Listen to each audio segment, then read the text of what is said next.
continuamos en el arranque. Estás escuchando Radio Comunitaria La Mosquitera en la 88.1 del dial.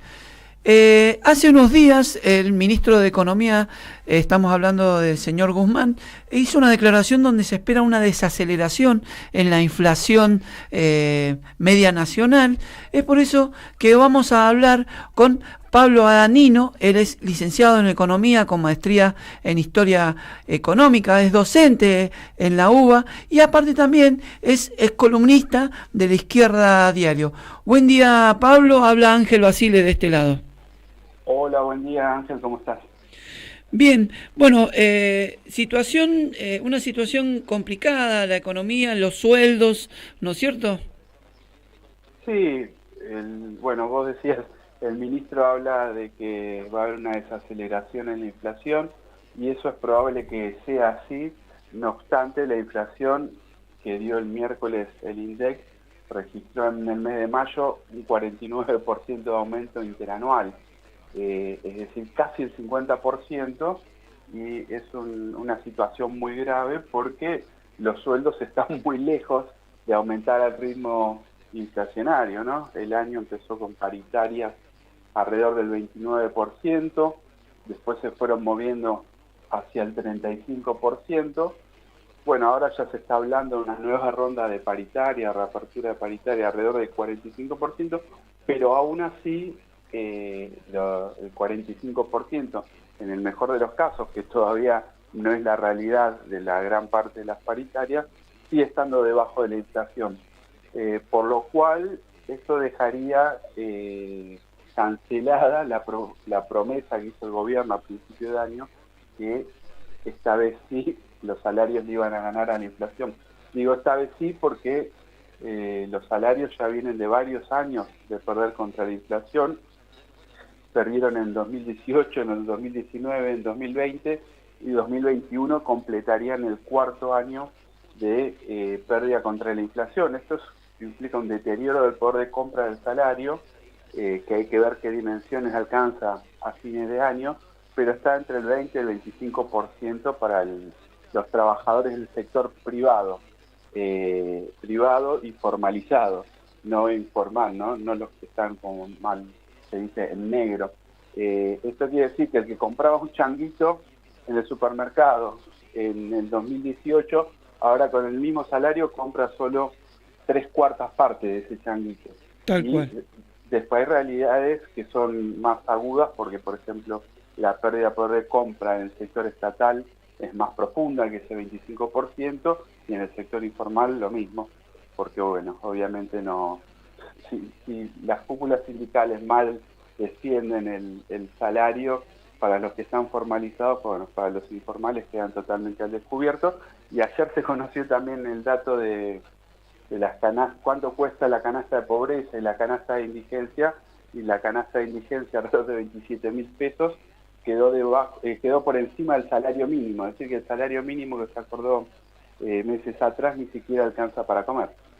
Tal cual. Y más sabiendo que el sector de alimentos y bebidas fue el que más aumentó y bueno, descontemos el tema de los alquileres, que es una constante crisis y total, absoluta crisis, el hecho de poder tener una vivienda, ¿no? Bueno, sí, el gobierno había congelado los alquileres durante el momento más agudo de la pandemia. Si consideramos que el momento más agudo de la pandemia ya pasó, lo cual no es así, pero después los descongeló. Ahora yo no me acuerdo si marzo o abril descongeló los alquileres, y lo mismo descongeló una ley que tampoco se cumplía, y tenía que ver con, no una ley, perdón, un decreto que tenía que ver con la imposibilidad de generar desalojos durante la pandemia. Bueno, aun cuando estaba vigente ese congelamiento de los alquileres seguían subiendo. Yo no tengo datos para Mendoza, pero hay un centro de estudios Scalabrini Ortiz que releva precios de alquileres para Buenos Aires, para Rosario, y mostraban en marzo, abril, subas por encima del 50% para los alquileres. Y bueno, y lo mismo obviamente no no, lo de que no haya desalojos no se cumplía porque hay muchos sectores que ni siquiera tienen contrato de alquiler, por lo cual para el propietario el desalojo es un acto de simplemente decirles que se vayan, y eso se quedó a la vista el año pasado, pero también este año es menos notorio con las tomas de tierra, ¿no? Que es una forma habitual de acceder al terreno, a la vivienda en Argentina y en Latinoamérica. Por lo cual, sí, la situación para quienes alquilan, que deben ser alrededor del 20-25% de los hogares del país, es muy grave porque, bueno, los salarios están con las paritarias que decíamos a la baja y los alquileres siguen subiendo, por lo cual no solo es difícil pagar el alquiler, sino también acceder a poder alquilar, porque los gastos de acceso en la ciudad de Buenos Aires un poco menos, pero en el resto del país para ingresar a un alquiler, ¿no? De dar un mes de anticipo, un mes de depósito, más las comisiones que cobran las inmobiliarias, hacen un gasto muy grande que requiere una capacidad de ahorro que hoy no existe entre las trabajadoras y trabajadores del país. Pablo, sí, más o menos lo que está pasando en Buenos Aires pasa acá en Mendoza con respecto a los alquileres, es más o menos la misma situación. Incluso tuvimos contacto con una agrupación de personas que se autoconvocó por el tema de alquileres y la imposibilidad de poder acceder a una casa. Y la mayoría contaba que cuando se levantara este cepo, entre comillas, que hubo a nivel nacional con el decreto para que no aumentaran los alquileres ni que los echaran, por supuesto, de echarlos echaban igual, y digo de la casa, ¿no? Los dueños, y que cuando se terminara el cepo iban a hacer una compensación por todo ese año de pandemia que no pudieron aumentar. Así que bueno, como no hay un control real y taxativo del Estado, bueno, se fue de las manos. Esto como para informarte, ¿no? Y que tengas una clara situación de lo que pasa acá. Con respecto a los salarios que estábamos hablando, ¿qué posibilidades hay de que reales, ¿no? De que los salarios le ganen a la inflación en algún momento? Bueno, yo creo que esa posibilidad real de que los salarios le ganen a la inflación tiene que ver y es muy importante tomar experiencias donde sí el salario le ganó a la inflación o busca abrirse camino para ganar a la inflación, que es donde los trabajadores se plantan y ahí luchan, ¿no? Lo hemos visto en los trabajadores de la salud de Neuquén, que le querían dar un aumento menor al 15%, y bueno, ahí se plantaron enfermeras, enfermeros, todos los trabajadores y trabajadoras de la salud, tomaron las rutas, hicieron cortes y demás, y bueno, lograron un aumento por encima del 50% finalmente, algo que el gobierno negaba. Yo lo vi de más lejos, pero entiendo que también los trabajadores vitivinícolas lograron con su lucha, una lucha que tuvo varios días de paro, un aumento salarial para intentar recomponer, aunque sea parcialmente, varios años de pérdida. Bueno, a fines del año pasado vivimos la huelga de los aceiteros en el cordón de Rosario, y ahí son los casos donde claramente, cuando uno ve los diarios económicos que hacen el ranking de las paritarias, encuentra los niveles más altos de aumento salarial. Esa es una primera pauta. Yo creo que, o sea, luchar vale la pena, porque si no, de Estado a la buena fe, entre comillas, de las conducciones sindicales, de la CGT y la CTA, los salarios van a la baja. Uh-huh. Entonces yo creo que ese es un primer elemento. Después hay factores económicos, obviamente. Es probable que en algunos casos, porque la desaceleración inflacionaria con la que vos iniciaste la entrevista va a ocurrir en los próximos meses. ¿Por qué va a ocurrir? Porque hay un aspecto de la inflación que el gobierno lo hace menos explícito, pero que es su responsabilidad, yo no quito la responsabilidad de las grandes empresas que remarcan todo el tiempo los precios, y eso es así, pero hay una parte de la responsabilidad de la inflación que le corresponde al gobierno, que tiene que ver con el aumento del tipo de cambio. El gobierno durante todo el año pasado y el principio de este año fue moviendo mucho el tipo de cambio. O sea, el aumento del dólar durante el año pasado fue mayor al de la inflación, y el gobierno tiene plena conciencia que eso empuja la inflación hacia arriba, ¿no? Porque a medida que sube el dólar, suben también los precios de los bienes importados, y para aquellas empresas que exportan, le conviene más exportar y solo vender en el mercado interno a condición de aumentar los precios y obtener ganancias equivalentes a las que obtiene el mercado externo con un dólar fortalecido. Por lo cual hay una parte de la inflación que es responsabilidad del gobierno, y el gobierno ha cambiado esa política más claramente desde febrero, marzo, bajando el ritmo de devaluación del peso argentino, es decir, el ritmo de aumento del dólar, para tratar de bajar la inflación, y eso se vio en los números de mayo, el 3,3 de mayo, que mostró una desaceleración en relación al 4,1 de inflación de abril. Entonces yo creo que también tiene que ver perdón, me están tocando el timbre. Sí. Esto es comunicación en vivo. El home office tiene estas cuestiones. Estamos hablando con Pablo Anino. Él es licenciado en Economía, con maestría en Historia Económica, docente de la UBA, columnista de La Izquierda Diario, que nos comenta sobre un poco sobre la economía y los salarios, más que nada, a nivel nacional.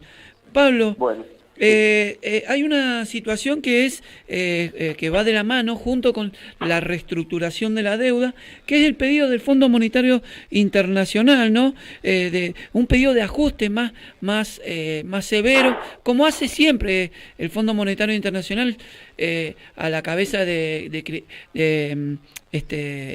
Georgieva, Cristalina Georgieva. Bueno, tu opinión con respecto a esto, ¿no?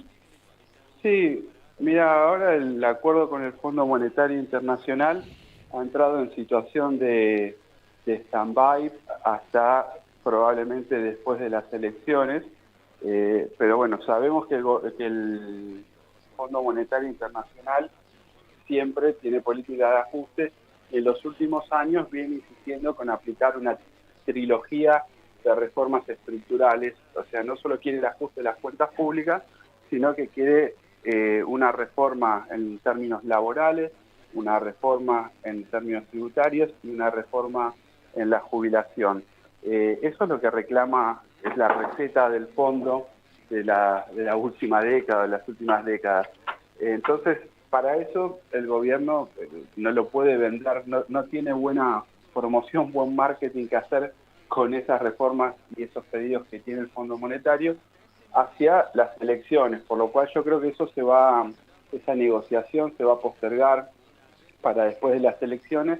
El gobierno tiene a favor que ahora el directorio del Fondo Monetario Internacional, por la pandemia, ha establecido que sus misiones a países con alto impacto del COVID no se realicen, sino que tengan lugar de manera virtual, por lo cual están relajadas las revisiones del Fondo Monetario Internacional, pero eso se va a volver con fuerza más temprano que tarde. Ahora, si uno dice, bueno, las negociaciones se van a concluir probablemente después de las elecciones, lo que sí hay que decir que el ajuste del gasto público está ocurriendo. Es decir, el gobierno está preparando el terreno para ese acuerdo con el Fondo Monetario Internacional, y nosotros cuando estamos viendo las cuentas públicas de los últimos meses, el último mes que se conoce es el mes de mayo, se ve un aumento extraordinario de los ingresos públicos. Es decir, está creciendo mucho la recaudación del Estado, no solo contra 2020, que uno podría decir, bueno, es lógico porque en los primeros meses de 2020 impactó mucho el COVID, hubo cierres por el AFO y cayó la actividad económica y la recaudación, sino que cuando uno compara con 2019, con los primeros meses de 2019, la recaudación también se recupera fuerte.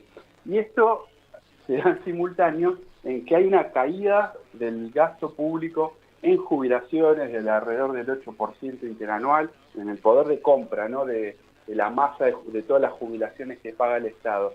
En el caso del salario público de la Administración Nacional ocurre lo mismo, hay una caída de la masa salarial en términos reales de alrededor del 10%, hay una caída enorme, espectacular, en los programas sociales, porque bueno, se terminó el IFE, que era insuficiente, pero había sido un paliativo el año pasado, y aun cuando el gobierno aumentó los montos de las tarjetas alimentarias y demás, de conjunto, cuando uno ve los programas sociales, hay una caída del 42% en términos anuales. Y esto es impactante, la verdad, porque estamos en un país, hay que ver cuando se conozcan las cifras del primer semestre, pero probablemente estemos alrededor del 50%, con alrededor del 50% de la población pobre, ¿no? Entonces, hay un ajuste que incluso ha dado que los primeros meses del año se dé un resultado fiscal casi déficit cero, digamos, el sueño eterno que tenía Cavallo, ¿no? El exministro de Menem y de la Rúa, que hablaba de déficit cero, por lo cual esto indica que el gobierno está preparando el terreno, es decir, antes de un acuerdo formal con el Fondo Monetario Internacional, las cuentas públicas ya se gestionan en función de ese futuro acuerdo. Bueno, por lo cual eso agrava la situación económica y también puede poner un signo de interrogación a la recuperación débil de la economía que se vivió en los primeros meses del año, ¿no? Bueno, perfecto. Muchísimas gracias por lo tremendamente clara de la nota. Agradecerte desde ya la predisposición, esta comunicación en vivo que hemos transitado sin querer, Pablo, y bueno, molestarte en algún otro momento porque ha sido muy claro, te repito. Bueno, muchas gracias a ustedes, gracias por aceptar la interrupción para que entre el fumigador a mi casa. Y bueno, como cuando quieran, a disposición para volver a conversar. Muchas gracias, buenos días. Buen día. Ahí estábamos hablando con Pablo Anino, repetimos, él es licenciado en Economía con maestría en Historia Económica, docente de la UBA, columnista de La Izquierda Diario, y bueno, que nos contaba la situación del salario, la inflación, la macroeconomía, el FMI, bueno, nos dio un paneo general. Sí, totalmente.